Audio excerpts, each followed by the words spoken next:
Welcome to District Command Central, your go-to source for the latest news and updates on the Washington Commanders. Don't forget to hit that subscribe button and ring the bell, so you never miss a play. The Washington Commanders enter their bye week with a cloud hanging over FedEx Field that no amount of time off can easily disperse. What was supposed to be a season filled with hope and Super Bowl aspiration has instead become a cautionary tale about the dangers of stagnation and misplaced loyalty. Only months ago, this team was riding the high of a stunning NFC Championship run, with an offseason filled with additions designed to push them over the top. Expectations were through the roof, analysts were penciling them in as legitimate contenders, and fans were ready to embrace the next chapter of dominance in the NFC East. Fast forward to today, and the aura of invincibility has vanished, optimism has given way to frustration, and even casual observers are asking how a squad that looked so poised to contend could descend into such disarray so quickly. The problem, as head coach Dan Quinn surely understands, is not something that can be patched up over a week of rest. Nor is it a matter of strategy tweaks or schematic adjustments. It is structural. The Commanders are, at their core, a team that has aged on the vine. Their roster is filled with veterans whose speed and explosiveness are no longer what they once were. And while injuries have certainly exacerbated the situation, the gamble of relying heavily on a nearly identical roster has proven costly. The result is a squad that struggles to keep pace in an NFL that demands both physical precision and athletic freshness at every position. There is a tension within this team between the desire to honor veteran players, many of whom have contributed greatly over the years, and the urgent need to integrate younger talent who can provide a spark and eventually a foundation for sustained success. Quinn's task is delicate. He must evaluate emerging players like Johnny Newton and Ben Sinnott, second-round picks who have yet to make significant contributions, alongside Ja'Cory Crosky-Merritt, now relegated to a secondary running back role.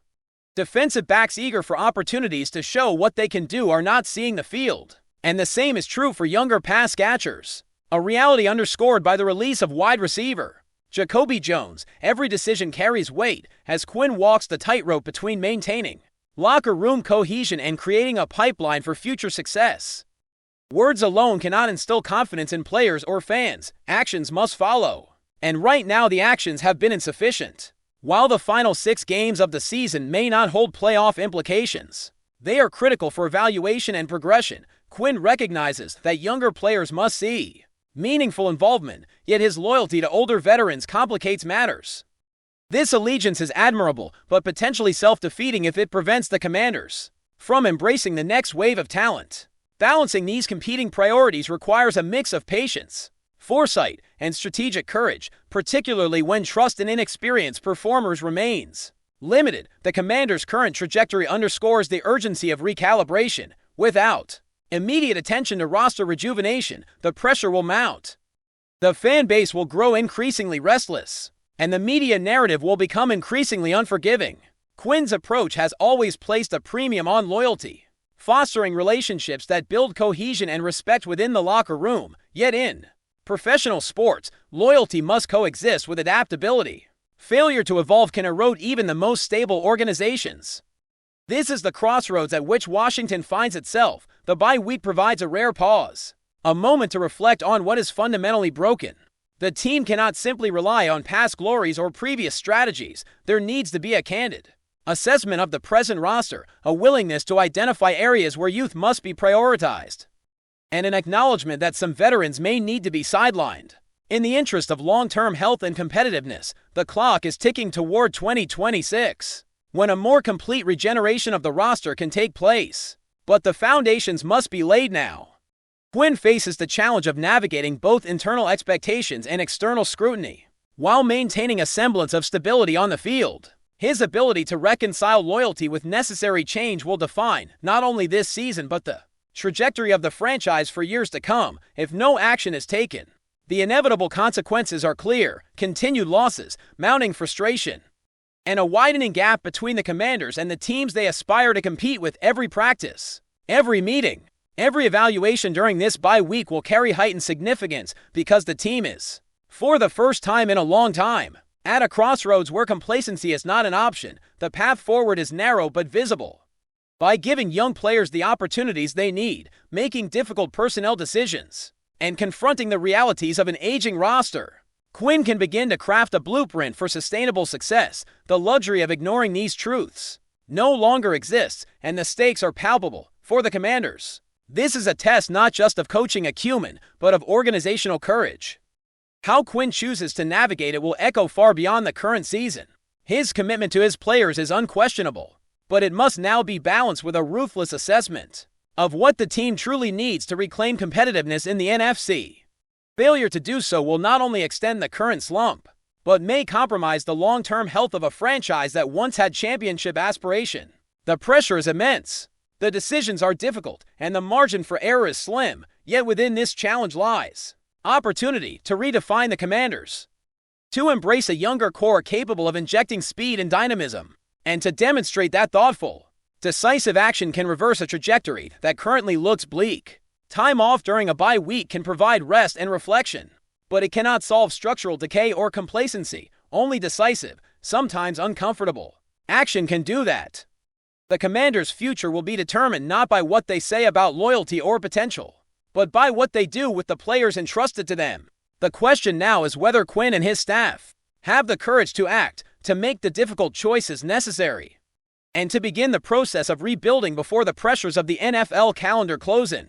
Washington stands at a pivotal juncture where every observation, evaluation, and roster adjustment carries lasting consequences. The road ahead is challenging, but it is navigable if honesty, decisiveness, and a willingness to embrace change guide the way. Nothing about this situation is simple, and no bye week can erase the accumulated issues. Yet the potential exists to transform adversity into a strategic reset that positions the Commanders not just to survive, but to thrive in the seasons ahead. The franchise's identity, the cohesion of its roster, and the loyalty of its coaching staff all hang in balance, awaiting the deliberate, considered actions that must follow if Washington is to reclaim the competitive edge it once seemed destined to enjoy. If you're enjoying the coverage, make sure to smash that like button and drop a comment with your thoughts on the Commanders' latest moves. We want to hear from you. If you've been following the NFL offseason buzz, then you probably felt the tremor that hit the rumor mill recently.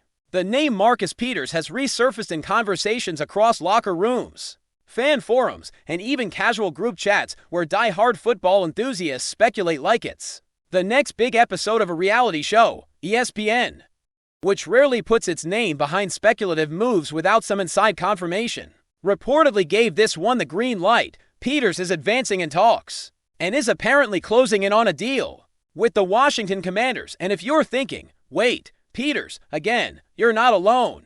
This isn't just another typical free agent shuffle. It's the kind of move that gets analysts debating, fans scratching their heads, and fantasy football managers scrambling to reevaluate their strategies before the season even kicks off. Marcus Peters has always had that magnetic pull, the kind of player whose presence alone shifts narratives and forces both casual viewers and diehards to pay attention. From his early days at Washington Huskies in college, Peters displayed a kind of instinctual ball-hawking skill, the kind of uncanny anticipation that makes quarterbacks think twice before throwing in his direction. And it's precisely that reputation that has made his journey through the NFL such a roller coaster. Drafted in the first round by the Kansas City Chiefs back in 2015, he immediately earned a reputation for being fiery, competitive, and unapologetically confident, sometimes to the point of ruffling feathers in the locker room. But you can't argue with the talent.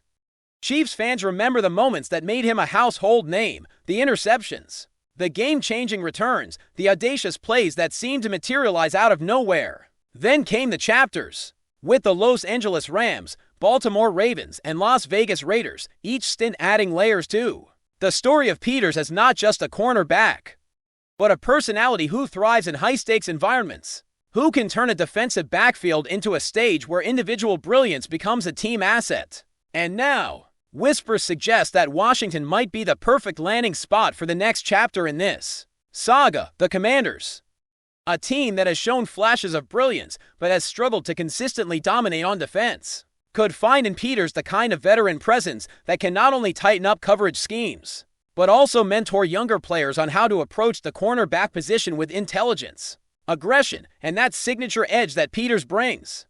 Imagine a secondary with Peters roaming the field. Quarterbacks would be forced to rethink reads, Offensive coordinators would have to adjust game plans, and fans would start speculating endlessly about the potential of a unit suddenly capable of wreaking havoc in the NFC. And let's be real, it's not just the on-field contributions that make this story juicy.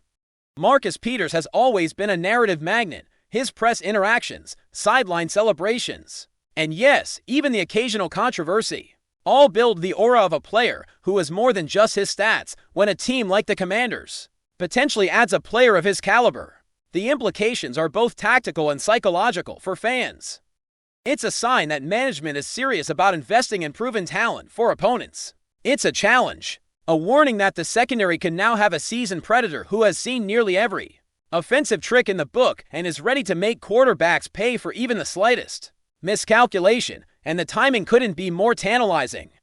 With the draft and off-season trades already shaking the league's landscape, the mere suggestion of Peters aligning with the Commanders ignites speculation not just about what he brings individually, but how the team's defense might evolve as a whole. Analysts are already theorizing about coverage, schemes, zone adjustments, man-to-man dynamics, and even how his experience in different defensive systems, ranging from Andy Reid's complex Chiefs schemes to the more aggressive approaches in Baltimore and Los Angeles, could translate to Washington's playbook. Rumors like this, of course, are never just about the X and O's. They're about energy, momentum, and narrative.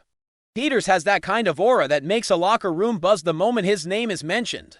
Veteran leaders might see him as a catalyst, a spark that reminds everyone of what it means to play with intensity and craft. Younger players may treat him like a walking textbook of elite cornerback play, absorbing not just technique but mindset, preparation, and the subtle art of reading offenses before the snap. Off the field, the media frenzy is equally electric. Every tweet, every insider report, every cryptic comment from front office personnel suddenly becomes fodder for endless debate. Fans dissect interviews for hidden hints. Social media explodes with potential jersey sales, and every highlight reel from Peters' career gets recirculated as if to justify the hype. It's the kind of rumor that fuels entire YouTube series, podcasts, and hot takes from every corner of the football commentary world. And let's not ignore the psychological aspect. A player of Peters' caliber joining a team like the Commanders sends signals across the league. This is a team that means business. A team that is willing to take calculated risks for the potential of high rewards. Opposing quarterbacks may already be envisioning the sleepless nights spent analyzing film, preparing for a cornerback who doesn't just react, but anticipates, forces turnovers, and changes the course of games with singular moments of brilliance. From a narrative standpoint, Peters' potential return to Washington, the city where he first made a mark as a collegiate standout, has poetic undertones. There's a storyline here that's irresistible to both fans and storytellers alike. The prodigal cornerback returns, armed with experience, hunger, and a collection of hard-earned lessons from some of the NFL's most intense environments. Of course, nothing is finalized, and that's where the rumor mill thrives. Negotiations, contract structures, incentives, and the ever-present specter of injuries all play into whether this whispered agreement becomes reality. But even the possibility is enough to dominate conversations across sports media, online forums, and even casual chatter among friends who may not follow every snap, but love the drama of potential blockbuster moves. Every report, every subtle hint, every unnamed source that drops a nugget about Peters' potential deal with the Commanders gets magnified, analyzed, and debated. Will he lock down the opposing team's top receiver? Will his presence force offensive coordinators to rethink entire schemes? Will younger corners on the roster elevate their game to match his intensity? These are the questions swirling in a vortex of speculation, fueled by Peters' proven ability to turn attention into action. And let's not forget the cultural impact. Peters is a player whose charisma and confidence resonate beyond the field. His Instagram posts, game day celebrations, and interactions with fans craft a persona that is larger than life. If he joins the Commanders, it won't just be a defensive upgrade. It will be a shift in team identity, a symbol of ambition and assertiveness that echoes through every facet of the franchise. ESPN's report, giving credence to what was once just chatter, is like adding a match to kindling the flame of discussion spreads rapidly, consuming forums, comment sections, and social media feeds alike. Fans debate whether the move is purely strategic, purely emotional, or some mixture of both. Analysts crunch numbers and recall highlight reels, trying to quantify the intangible impact of a player whose career is defined not just by tackles and interceptions, but by momentum-shifting moments, leadership under pressure, and the ability to make opponents question every decision at the line of scrimmage and in the background. The Commanders' front office remains enigmatic, as if to let the rumor breathe and expand, allowing fans to imagine possibilities, paint scenarios, and project aspiration onto a player who could very well become the anchor of their secondary. The rumor, for now, is a living thing. It's whispered in locker rooms, debated in podcasts, and celebrated in fan pages, whether or not Peters officially signs. The idea alone has reignited discussions about the team's defensive potential, about how a single player can influence not only games but narratives, culture, and expectations. In the end, Marcus Peters represents more than just a cornerback. He embodies storylines, speculation, and the thrill of possibility, and the notion, now seemingly gaining traction, that he might be stepping into the Commanders' fold is precisely the kind of rumor that keeps NFL fans awake at night, eyes glued to screens, refreshing news feeds, and imagining the chaos, brilliance, and excitement that one player can inject into an entire franchise in the world of sports, where headlines are fleeting but legacies are lasting. Peters' potential move to Washington is a reminder that sometimes it's the stories swirling just beneath the surface that grip us the most, that make us analyze, argue, and dream. Because whether it's on paper or on the field, Marcus Peters has a way of making sure he's always at the center of the conversation.